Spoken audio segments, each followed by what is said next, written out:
जयप्रकाश जी से लेके और ननकू तक 2.25 लाख आदमी जेल में डाल दिया गया था। यह भी नहीं पता था घर वालों को जेल किस जेल में है आदमी, जिंदा है कि मर गया। तब भी चुनाव हुआ तो लोग लड़े कि नहीं लड़े? या जब प्रचार फैला दिया, बोले भाजपा वाले जेल भेज देते इसलिए सब डर गए।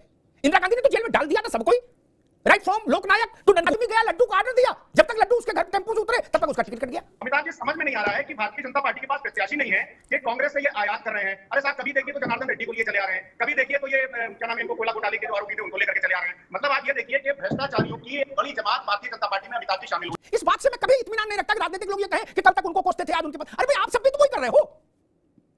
अभी आप तो मध्य प्रदेश में बोल रहे थे कि धोखेबाज चालू पार्टी है, भ्रष्ट पार्टी है कांग्रेस, इसको वोट मत देना। अब आज कह रहे हो कांग्रेस के नेतृत्व में देश का भला होगा।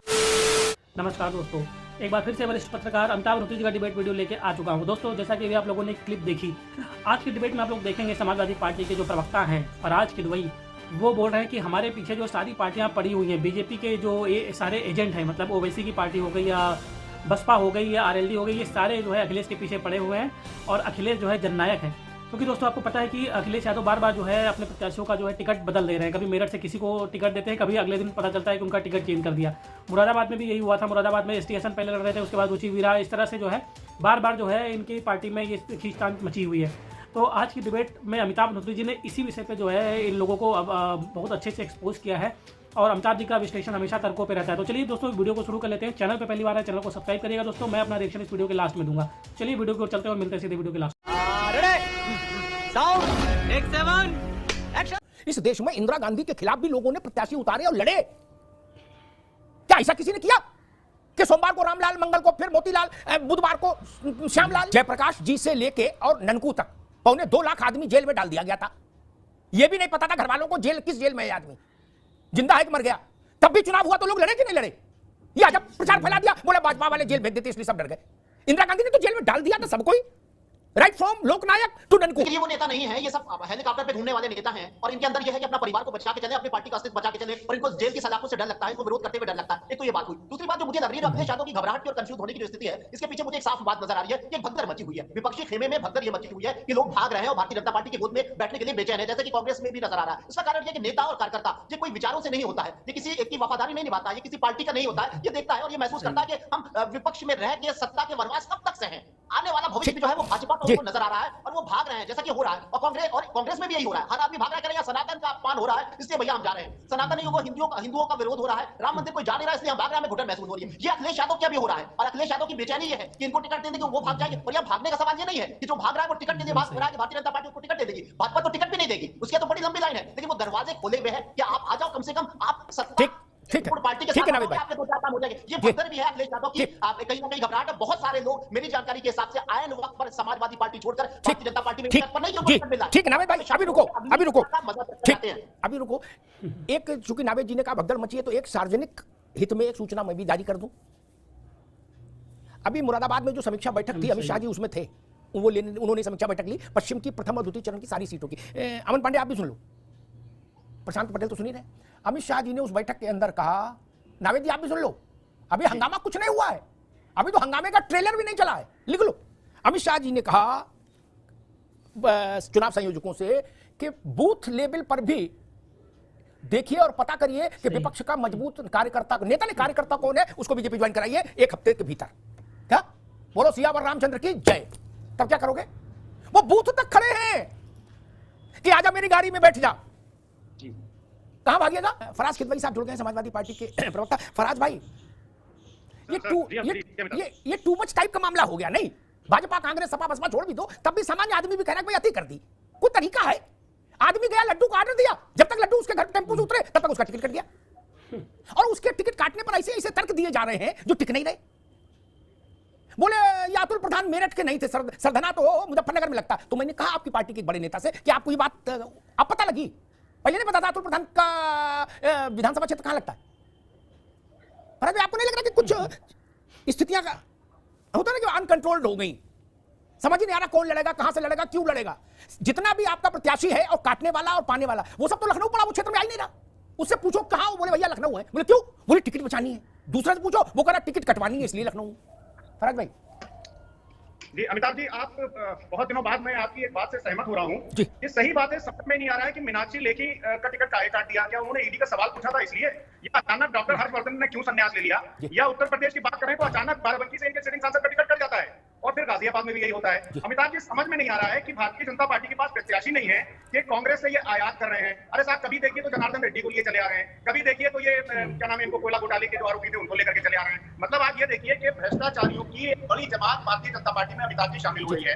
अभी हमारे भाई भारतीय जनता पार्टी के प्रवक्ता पिछले 10 साल की कुछ बात कर रहे थे, मैं ठीक से नहीं सुन पाया। अरे साहब, पिछले 10 साल में आपने भारत की अर्थव्यवस्था से फराज भाई, अर्थव्यवस्था पे चर्चा फिर करेंगे, अभी नहीं। अभी टोटल मतलब जिसको बोलना चाहिए ना, पॉइंट ब्लैंक पॉलिटिक्स, नो अर्थव्यवस्था, सॉरी, वो विश्व बैंक की रिपोर्ट बाद में ना। अभी मसला है कि मेरठ में आपने, एक मिनट रुक जाओ भाई, आपने मेरठ में एक हफ्ते में 3 उम्मीदवार क्यों दे दिए? अभी सिर्फ इतनी चर्चा है, बाकी सब बौद्धिक चर्चा किसी दिन करेंगे, थोड़ा चुनाव का निपट जाए। चुनाव बहुत तेज प्रभाव होता है, वहां ये वर्ल्ड बैंक WHO नहीं चलता। फराज भाई ना, देखिए अमिताभ जी क्या है कि शायद उनका नेटवर्क की समस्या है समाजवादी पार्टी में, वो देखना पड़ेगा कि अपना नेटवर्क ठीक रखे। फराज भाई आ रही, ठीक है, आ रहे आपस भाई। 10 साल से सरकार से बाहर हो, इनकमिंग है नहीं, टिकट में आउट गोइंग हो गया, फिर टिकट कट गया, आदमी गंगा समाधि ले ले, क्या करे? बड़ी बड़ी बातें करना सरल है। जिनके टिकट कटे हैं, एक मिनट फराज भाई, एक मिनट, जिनके टिकट कटे हैं उनकी, उनमें से 1-2 की व्यथा कथा मैंने सुनी है, क्या उनको ढांढस बनाना मुश्किल?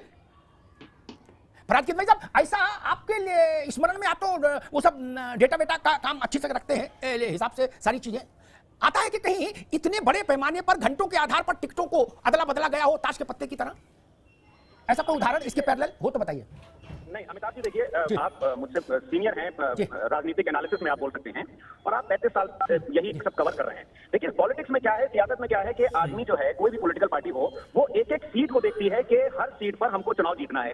आज समाजवादी पार्टी के साथ क्या है उत्तर प्रदेश में अमिताभ जी, कि एक तरफ तो हम भारतीय जनता पार्टी से लड़ रहे हैं, दूसरी तरफ हम बहुजन समाज पार्टी हमारे पीछे पड़ी हुई है, तीसरी तरफ ओवैसी साहब बीजेपी से हाथ मिलाए हुए हैं, चौथी तरफ RLD जो है वो सत्ता की लालच में भारतीय जनता पार्टी की तरफ चला गया है। तो अगर कोई टिका हुआ है भारतीय जनता पार्टी के खिलाफ, मैं फिर से बोलूंगा तो जननायक आदरणीय अखिलेश यादव जी टिके हुए हैं। और रही बात टिकट कटने के, अमिताभ जी, तो मैं मतलब ये है कि एक बार मेरे साथ भी ऐसा हुआ है, लेकिन सवाल ये है कि जो कार्यकर्ता है, जिसकी उस विचारधारा में यकीन है, बिलीव है अमिताभ जी, वो ईमानदारी से उस पार्टी में रहता है, उसकी मदद करता है। आप देखिए कि धर्मेंद्र प्रधान जी हो और चाहे SP हसन साहब हो, दोनों ने अनेक बार कहा कि हम समाजवादी पार्टी के कार्यकर्ता हैं, समाजवादी पार्टी का जो डिसीजन है, आदरणीय अखिलेश यादव जी का जो डिसीजन है वही फाइनल है। और धर्मेंद्र प्रधान जी का सुबह का बयान था हमारे कार्यालय से कि हम जाकर के वर्मा जी का वर्क करेंगे। तो ये तो समाजवादी पार्टी में।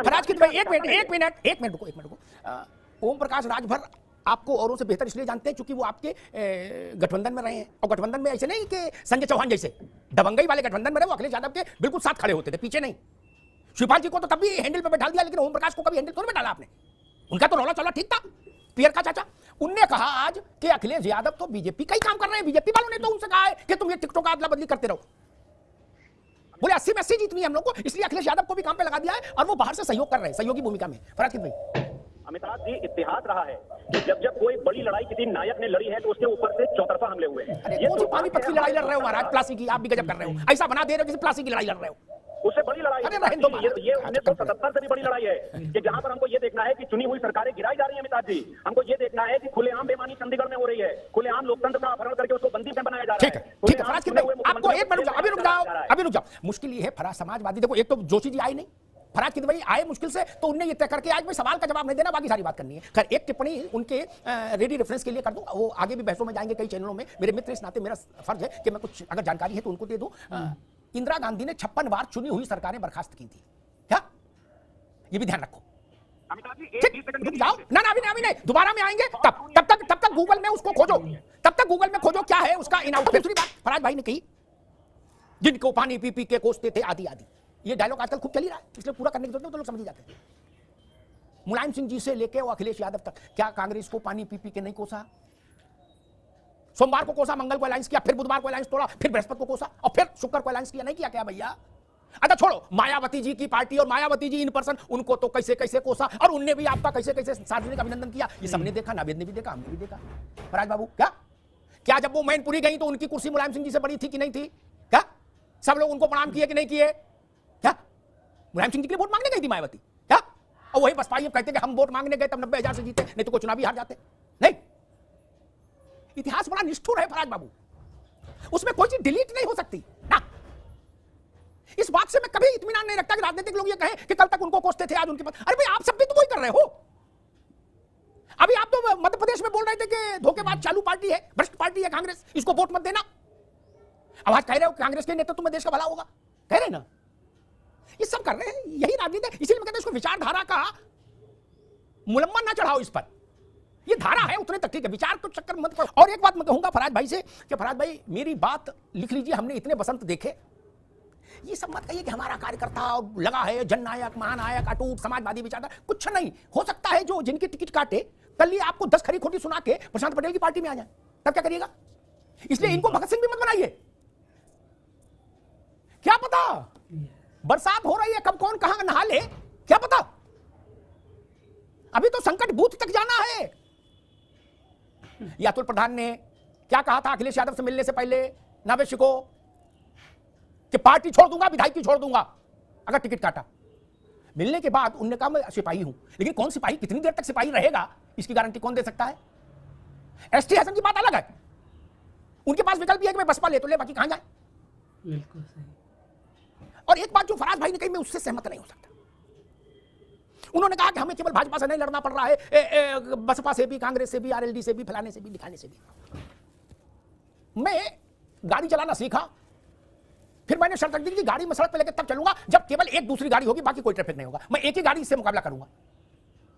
तो पुलिस वाला मेरे कान के नीचे मारेगा कि भाई अंदर ही रखना, गाड़ी सड़क पर मत लाना। क्या आप राजनीतिक पार्टी बनाए होगे और क्लब खोले हो, बोले जी हमको सबसे ही लड़ना पड़ेगा।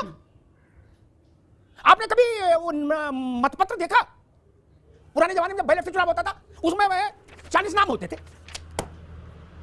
तो 40 लोग आपस में नहीं लड़ रहे थे ना। आप क्यों चाहते हो कि बसपा भी खत्म हो जाए, आरएलडी भी खत्म हो जाए, और सब खत्म हो जाए और हम अकेले रहे? ऐसा क्या होता है लोकतंत्र में मित्र? और डर है तो छोड़ो, मैं तो करूं अभी भी छोड़ो, कृषि आधारित कोई प्रोजेक्ट ले लो, सब लोग उसमें लगो।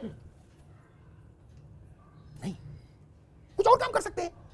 लेकिन लोकतंत्र में, बहुदलीय लोकतंत्र हो जिस देश में, उस देश में यह शिकायत करना फराज भाई अनुचित है, अनैतिक है कि हम क्या करें, हमारी तो पीठ झुकी जा रही है बोझ से, ससुर इतने दल हैं, सबसे लड़ना। अरे भाई आप चुनाव आयोग की वेबसाइट पे जाइए, वहां सुलगती चट्टान धधकती बारूद है, अंधेरी रातें, डमडम डिगा डिगा डाल पार्टी और 6000 पार्टियां हैं। आप उनको खत्म करा देंगे? कल को नावेशी को अपनी पार्टी बना ले, है कौन रोक लेगा? अगर ट्रैफिक में गाड़ी चला सकते हैं तभी कुशल ड्राइवर कहलाएंगे क्या? चुनाव तो मल्ल युद्ध है मित्र, सर्वाइवल ऑफ द फिटेस्ट। बिल्कुल सही। जो सबसे ज्यादा सक्षम है उसी की उत्तरजीविता होगी, बाकी सारी बातें भाषण है, अर्थहीन है। खत्म, bye bye, tata, goodbye, गया। तो दोस्तों वीडियो समाप्त हो चुका है, और अगर यहाँ तक आप लोगों ने वीडियो देख लिया है तो आप लोगों से रिक्वेस्ट है कि चैनल को सब्सक्राइब जरूर करें, साथ ही साथ बेल वाले आइकन को प्रेस करके ऑल पे क्लिक कर लीजिएगा, जिससे जब भी हमारा वीडियो अपलोड होगा उसकी नोटिफिकेशन आपके पास आ जाएगी। तो चलिए वीडियो की बात कर लेते हैं। और वीडियो देखा, काफ़ी ज़्यादा ज़बरदस्त था वीडियो। अमिताभ अनुत्री जी ने किस तरह से बताई कि जो ये लोग हमेशा बोलते हैं कि भारतीय जनता पार्टी जो है लोगों को जेल में डाल रही है। भाई लोगों को जेल में तभी डालेगी जब कोई गलत काम किया होगा, वरना ऐसे तो। और जो उनकी सरकार थी, जो इंदिरा गांधी की सरकार थी, उसने कितनी बार कितनी पार्टियों के साथ क्या कुछ किया, अभी अमिताभ अनुत्री ने खुद ही बताया। और ये जो फराज किदवई हैं हमेशा जो है कुतर्कों पे जो है बात करते हैं, और हमें अमिताभ अनुत्री जी ने तर्कों पे इनको जो है एक्सपोज कर देते हैं। अभी इन्होंने बोला कि जो भारतीय जनता पार्टी जो है, ये जितनी पार्टियां हैं, ये बसपा हो गई, ओवैसी की पार्टी हो गई, आरएलडी हो गई, ये सारे मिल के जो है भारतीय जनता पार्टी को सपोर्ट कर रहे हैं, और अखिलेश यादव को जो काफ़ी मतलब परेशान किया जा रहा है। अखिलेश यादव मतलब थोड़ा सा सहमे हुए हैं, वो हुआ है।